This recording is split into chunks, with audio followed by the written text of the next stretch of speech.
pembahasan mengenai limit fungsi. Di sini kita akan membahas mengenai kriteria divergensi.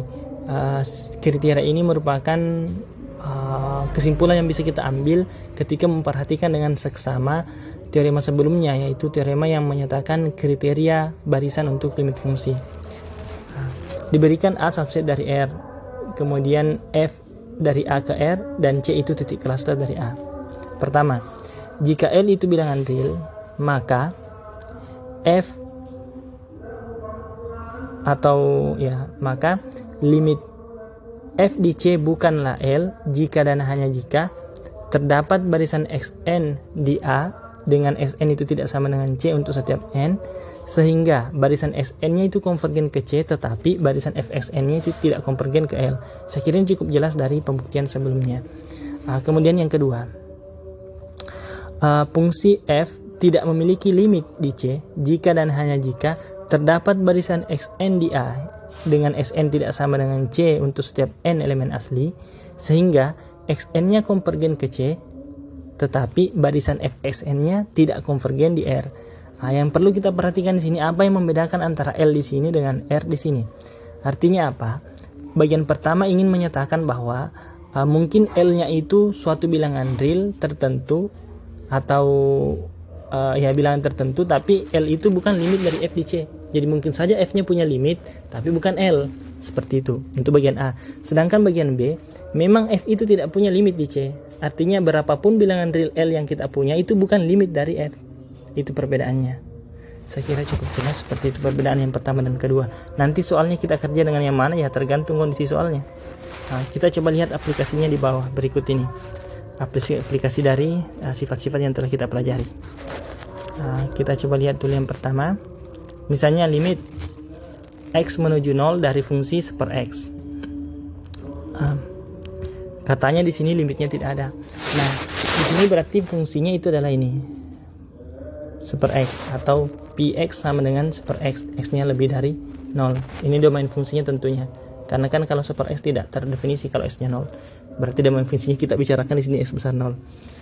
Kemudian mungkin kita teringat dengan contoh sebelumnya, ada yang mengatakan begini. Limit X menuju C seper X itu sama dengan seper C.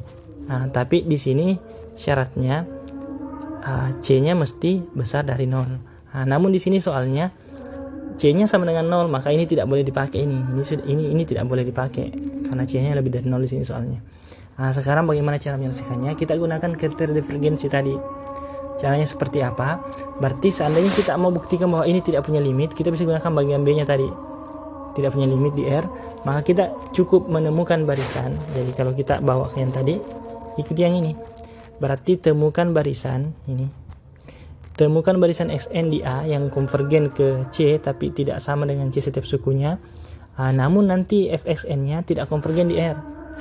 Bagaimana caranya? Coba. Kita ambil Xn-nya adalah seper N ini. Kan tidak ada yang jadinya kan kalau Xn-nya seper N kan semuanya besar dari 0, berarti dia memenuhi domain. Kemudian limitnya pasti 0. Saya kira jelas, seper N itu limit barisannya 0. Kemudian kalau kita masukkan ke fungsinya Vxn-nya, dapatnya Vxn sama dengan N. Di mana N itu kan nilainya konvergen pasti, tidak konvergen di real. Berarti sudah ditemukan bahwa Xn-nya konvergen dan Xn-nya tidak ada yang bernilai sama dengan C-nya yaitu 0. Tetapi diperolehnya nanti Fxn-nya itu tidak konvergen. Berarti kita simpulkan menurut kriteria divergensi, berarti limit seper X di 0 itu tidak ada. Seperti itu. Kemudian yang kedua ada signum. Untuk signum ini sepertinya bisa dilihat sendiri nantinya. Di sini ide pokoknya tinggal di sini. Bagaimana cara membuat barisannya supaya barisannya itu kadang sukunya diambil di kiri, kadang diambil di kanan. Jadi kadang diambil di sini, kadang diambil di sini. Karena kalau semuanya diambil di kanan nanti akan sama hasilnya. Kemungkinan besar. Jadi paling amannya ambil kedua sisinya. Makanya bentuk barisannya seperti ini. Itu ide pokoknya. Nanti didapatkan ada yang konvergen ke 1, ada juga nanti yang mungkin konvergen ke -1 ya kalau tidak ini. Sepertinya seperti itu modelnya. Yang apa kesimpulannya? Tidak mungkin kan ada barisan yang 2 titik konvergennya, maka disimpulkan tidak konvergen. Akibatnya limitnya tidak ada di situ dengan kriteria divergensi tadi.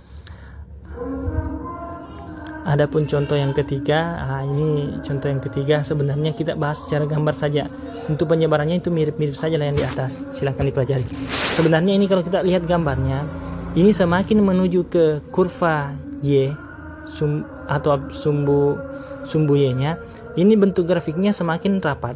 Jadi kalau kita bisa lihat gelombangnya semakin begini, semakin rapat gelombangnya. Begitu yang dari sana, ini semakin rapat. Apa akibatnya? Kita bisa katakan semakin dekat ke 0 ininya, C-nya, semakin dekat ke 0. Ini kan limit X menuju 0 dari sin super X. Maka nilai-nilainya semakin tidak beraturan, bergelombang. Jadi kadang di atas, kadang di bawah, kadang di 0, kadang di 1, kadang di minus 1, dan yang lainnya. Jadi kita bisa bayangkan bahwa nilainya tidak menentu.